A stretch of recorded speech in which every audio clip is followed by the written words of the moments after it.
Gamers, today I am back with another video and I want to talk about a couple of things. I want to talk about so we have an expansion coming out. The tournament, we have Empire Wars tournament coming, which I'm skipping, I'm not participating, but that is the last tournament that we're going to be playing in the current patch with the current Civs.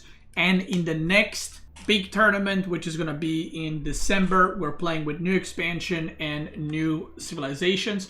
So I kind of wanted to discuss, I didn't want to wait for the rules to drop and then I discuss what I prefer, because then it's going to look like I'm complaining about rules or something like that. I just kind of want to make a video now, and I hope that other competitive players and stuff also give their opinion regarding this, because I think it's pretty important going forward that we have some kind of system that's good for the competitive scene, that not only makes it fun for the viewers, but that also makes it fun for the players.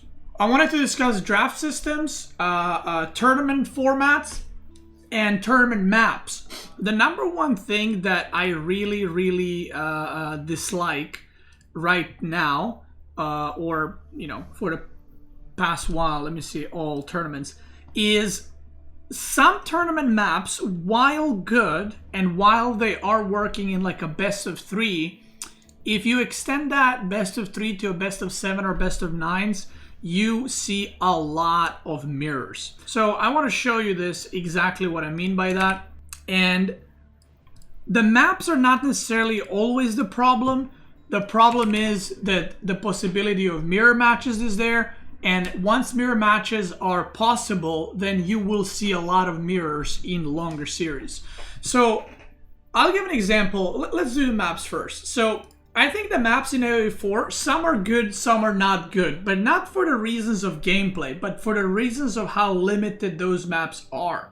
So for example, Dry Arabia is widely considered by everyone the best map in the game. Why is it the best map?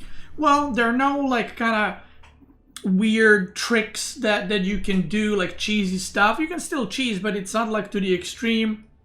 The map doesn't rely on some goofs to get a win. And most importantly, every civilization is playable on Dry Arabia. Literally every. There's no civilization on Dry Arabia that's oh, you don't want to play, that's it there, right? And that's what makes it a great map. Now on the other side, you have a map like Mountain Clearing. And I would say Mountain Clearing is the worst map that we have had in the past year. The big reason why this map sucks is not because of its layout, but because the only 2 civs that are playable on it are English and HRE. That's it. All the other civs are just terrible compared to those. So what does this do? Well, in tournaments, what ends up happening is you either play an English mirror, HRE mirror, or English versus HRE. That's it. So once you're playing a tournament, this eliminates basically 2 civs that you can potentially use on the other maps, because you might need to save them for Mountain Clearing. So you can kind of start deciphering, okay, I'm going to play English here, this here, this here, this here, this here, this here, whatever. And you might be like, oh, but that's good, that's pre-planning. Right, but with some of these maps, certain civs are just way better than others. So for example, Volcanic, Abbasid is by far the best civ, so you see a lot of Abbasid Mirror, Holy Island, HRE and China are by far the best. But if you play HRE on Mountain Clearing, then you can play China here, so it's another China mirror. You get the point. So even though, for example, Holy Island is a good map, in the current systems that we have or have had in the past, it forces mirrors most of the time because of how the drafts are done. And because we have only 10 civs and because we allow mirrors in tournaments. Not all, but we allow mirrors in tournaments. So with that being said, the maps that I think are really good and should be considered for tournament play and should be used way more are next.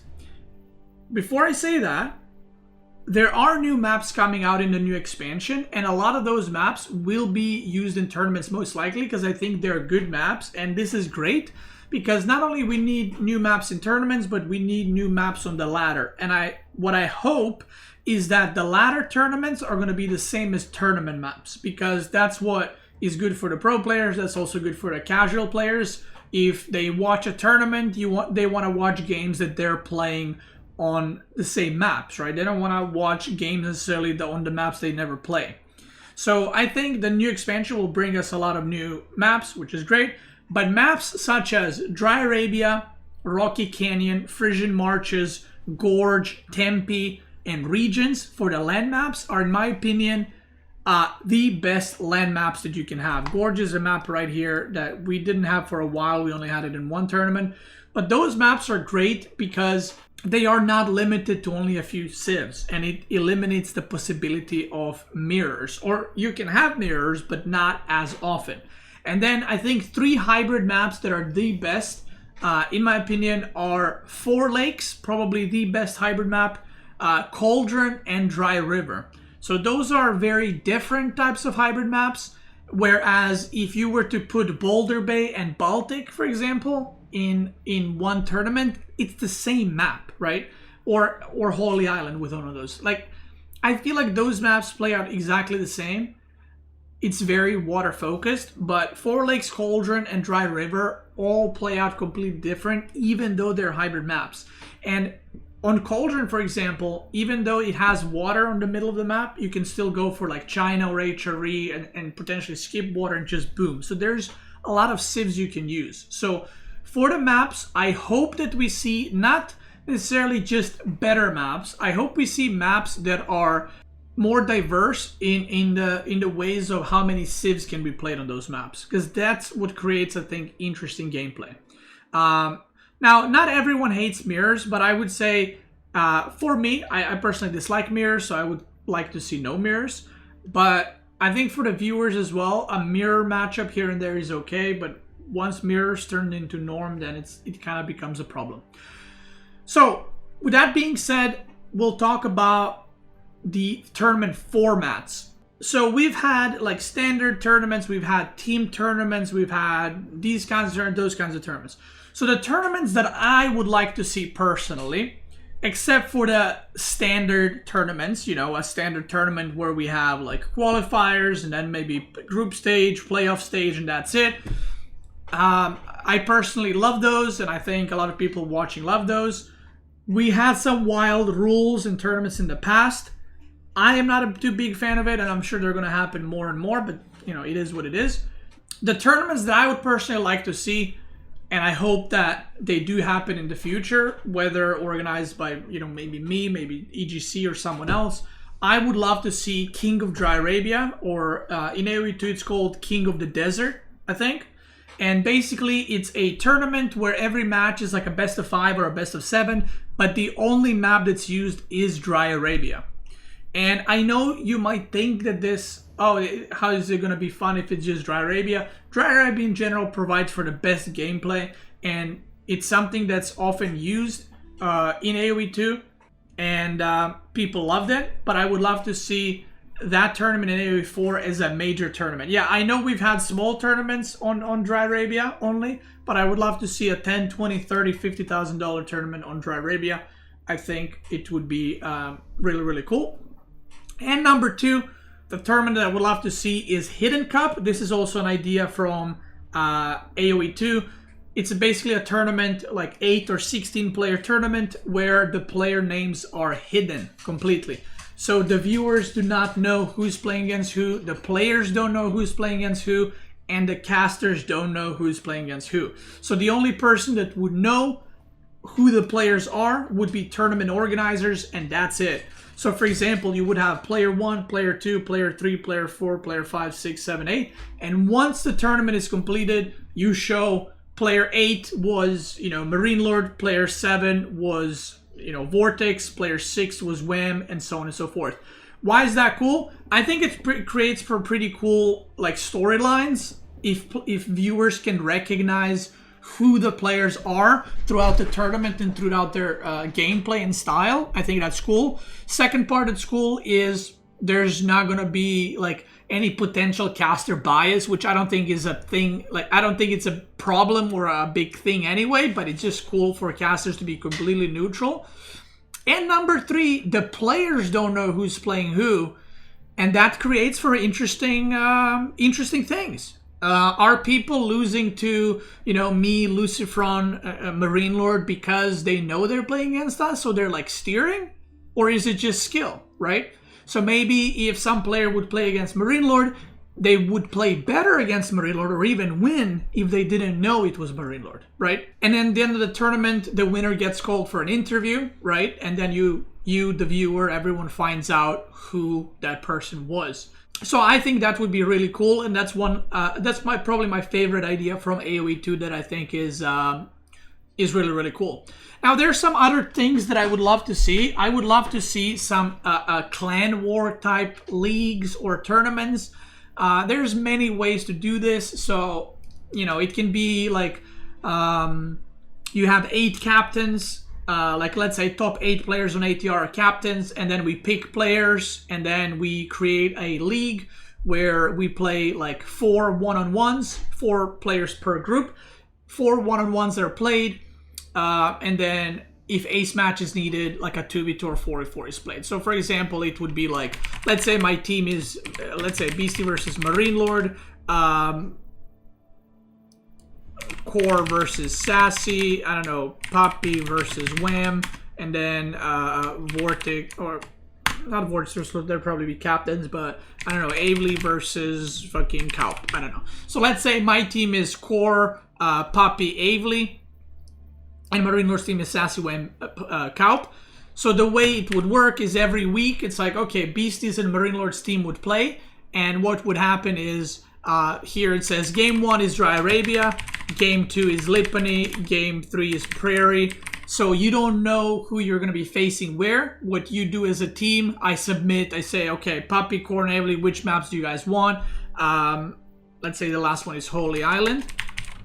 So let's say, Puppy says, yo, I love Holy Island, can I play on that? And I say, sure, I put Puppy on Holy Island, I put Avely on Prairie, Core on Lipany, and I play on Dry Arabia. And Marine Lord's team does the same, and then just before the games, the matchups are revealed. You play a clan war, 4 one-on-ones. If it's a 2-2, you play an ace match. That's like a 2v2 or a 4v4 or something like that. I think a tournament format like that, even though we don't have teams in AoE4, you could still make it with team captains, where top 8 players can just draft players, or an idea from StarCraft 2, where casters are actually the owners of the teams, and then the casters choose the players. For example, you would have Aussie Drongo, let's say, picks first, he picks a player, then Lidacor picks a player, then Killer Pigeon, and so on. And whenever let's say Aussie Drongo and Lidacor team are playing, 2 of them are casting that match. If Drongo's team is playing against Killer Pigeon's team, 2 of them are casting that match. So it's kind of like a fun banter. Everyone has their own team, and it kind of brings this like team kind of feeling to Age of Empires 4. That's another tournament idea that I would love to see. And in general, I would love to see team tournaments. I'm a big fan of 2v2 tournaments. I think 2v2 tournaments are a lot of fun, and I would love to see more of them. So those are just the idea from the top of my head. And obviously the standard tournaments, like I said. I think a lot of people love 2v2 tournaments. So hopefully we'll get more of them. Next, let's talk about the draft system. And this is probably the biggest and most important thing with the upcoming expansion. So in the upcoming expansion, we will have 16 civilizations to pick from. That's a lot. Now, there's already discussion has started, like how should the drafts be done? 16 civs. One of the good questions is how many civs should a pro player be required to play, right? Because I personally would love if we had to play all 16, but I also think it's very unrealistic, and maybe it will dilute the player skill quite a bit. So I think personally that a pro player, a competitive high-level player, should know how to play at least 10 civilizations, at least. So what I would like to see is a system that doesn't force the players to know all 16 civs, but maybe has to know, 10, 11, 12, something like that. Because Age of Empires in general, part of the skill is knowing how to play multiple civs, not just one. So I wouldn't want every player to know how to play 2 civs, but 10, 12, I think is a good number. so that there's some civs you're gonna have to ditch, and I already have some civs in mind that I will probably stop practicing completely because they just don't suit my playstyle, even though I perhaps had to play them right now. So, number one, the maps. I want to talk about the map drafts. We've had a lot of different variations of how we do the maps. We've had like pre-order maps, we had map pick first, map pick second, and then ban. I think this format from Red Bull is the best that we have had. And this format is basically, it's very basic, very simple.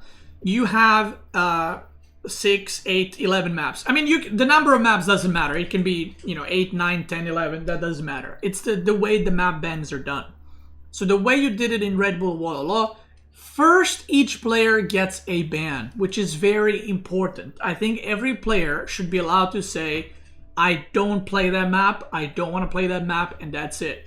We have seen some tournaments where there was a player pick first. So what would happen is players would Omega practice just one map, and then they would first pick it every time. And this would create, in my opinion, boring gameplay and in series with certain players because they would always play one map.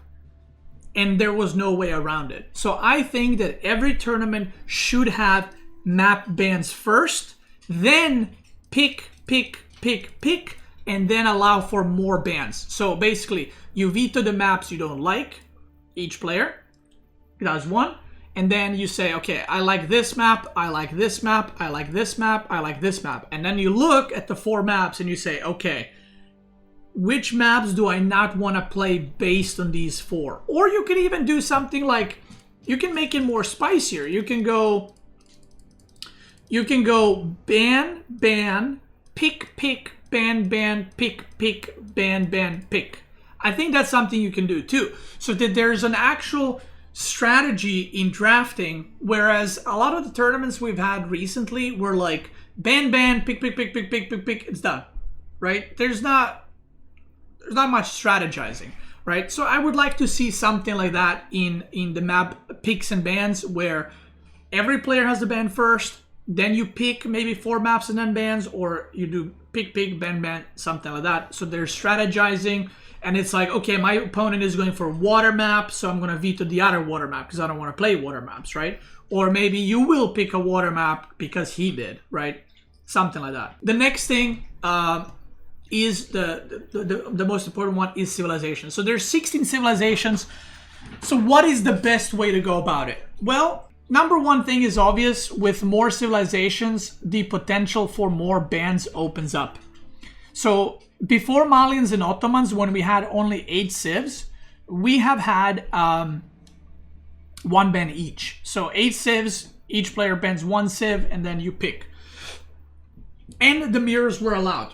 Then, when Malian and Ottoman came out, a lot of the tournaments started having 2 bans because we have 10 civs. So now the logical part is to move on to 3 civilization bans. And I personally think that you should be banning civilizations for your opponent and not a global ban. Global ban is, if I ban Abbasid, it's banned for both of us. I personally think that if you ban a civ, the opponent can't play it, but you can play it. Or a global ban can be done too. I personally don't mind, but either things work. But I think specific ban per player is cooler. Now, this is Red Bull Walla Law draft that was done, and this is, in my opinion, the best way to do civ drafts in competitive Age of Empires 4. If you look, there are no mirrors. So I personally would love a system like this, where if you have 16 civilizations, let's say it's a best of 5, right? So you have to play potential of 5 games the most.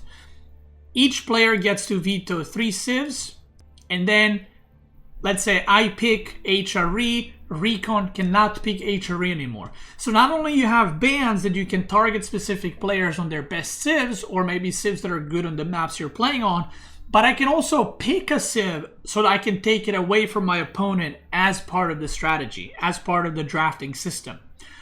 In my opinion, this is the most strategic way of playing Age of Empires 4 in tournaments, where not only you have to be prepared with a lot of civs, but there's also a lot of counter picking. Or, for example, I pick HRE, right? And let's say, I don't know, Malians counter HRE. Then he can lock in Malians, right? And because he picked Malians, then I can pick a counter to Malians, which is Abbasid.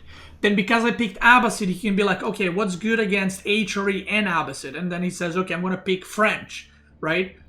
So I think this is the cool part of Age of Empires. I personally love shit like this, because you can sometimes mess up in draft in big tournaments, and it can be very bad for you.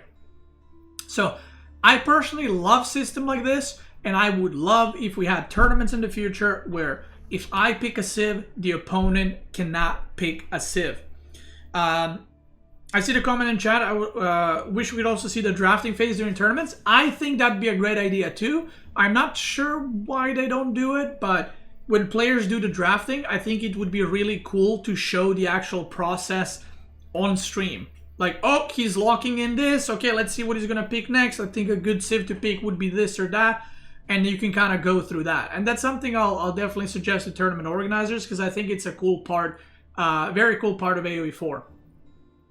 Now, there's another system that can be used that can also be good that I didn't like so far, where you can pick a civ that the opponent already has. But, yeah, all games do it. I mean, MOBAs do it. Hearthstone used to do it. They show drafts, right? It's a very important part of the game. Now, another possible system that can be used because we have so many civs is just not having unique civs. And what I mean by that is, if I pick HRE, the opponent can also pick HRE, right? So the way you could do it is each player would have 3 bans. Same thing. I think 3 bans is kind of like a needed thing because you have 16 civs. So I think each player bans 3 civs, and then I pick, let's say, Ayubids, I pick HRE, I pick Rus, I pick Delhi, and I pick English. And every time I pick a civ, like if I lock in, because a lot of the civ picks right now are hidden. So if you're picking like a full row of civs, the opponent doesn't know what you're picking. I think that the civ pick like this should be shown. Like if I pick HRE, the opponent should be able to see it and then say, okay, he picked HRE, I'm going to pick this civ. So then again, the drafting becomes more important. And I don't think it's a terrible idea if we were to have possible mirror repeats, because we are having 16 civilizations. The chance of mirror matches are way lower. They're way, way lower. So I think that that's something they could do too. As long as there's some kind of thinking process and strategizing in the draft system, I think that's really good for the game, and I think that's really cool. So that's something that I hope that gets sorted, and I kind of also hope that we have like a standardized way starting like next year of like, this is how we're doing these tournaments, that's how we're gonna do the drafts, and that sticks. Because one of the things that is kind of rough, it's not really rough, it's just kind of like, I don't know, every tournament has like a different draft system, different this, different that, and it's hard to keep track. It's like, okay, does player A ban first, pick first, like what's happening, right? So that's kind of my wishes. And last thing that I wanted to say, another cool idea that I had that I forgot to mention. I saw these suggestions from Twitch chat a while back. I think one of the cool ideas for a tournament would be if 16 players, top 16 players would sign up for a tournament, and each player would pick 1 civ and 1 civ only. So for example, I sign up for a tournament and I pick Order of the Dragon, and that's the only civ I can play whole tournament. And then you can do a group stage where every player plays against every player best of 5. So it's like, I play a best of 5 Order of the Dragon versus China. Let's say Papipo plays China, and then top 4 players advance from the groups into playoffs and yada yada. That's a cool idea that I saw from my Twitch chat a couple of weeks ago. I don't think this is necessarily tournament like shows anything specifically. I think just it's a cool idea for people to like cheer on certain civs or follow certain civs, something like that. But that's it. I don't wanna make this video any longer. I will definitely like, you know, give this feedback to tournament organizers, and I hope that if people want to organize some tournaments now before, they kind of you know, see what I'm talking about here and maybe get some more feedbacks from the other players. But that's kind of how I would like the tournaments to be done, because like I said, we're gonna have 16 civs, so it's gonna become a lot more complicated. And I do think, as much as I would want for all the players to have to play all 16 civs, I don't think it would be a good idea. And I think a lot of players would have a lot of civs that they're just really bad in, which would create bad games, right? So I would rather have players play 10, 12 civs really well than 16 meh, right? So, yeah. If you're watching this on YouTube, I want to thank you so much for watching. We'll see what kind of tournaments we get in 2K24. Once again, if you want to catch more tournaments, remember that EGC TV is having Empire Wars starting on 13th, I think, of Friday, or not Friday, sorry, 14th of October, which is Saturday. I think that's where Empire Wars is starting. So tune into that. And then in December, we're having a tournament from EGC TV, the tournament with the new civilizations, which I'm super excited about. YouTube gamers, thanks so much for watching. Twitch gamers, let's keep going.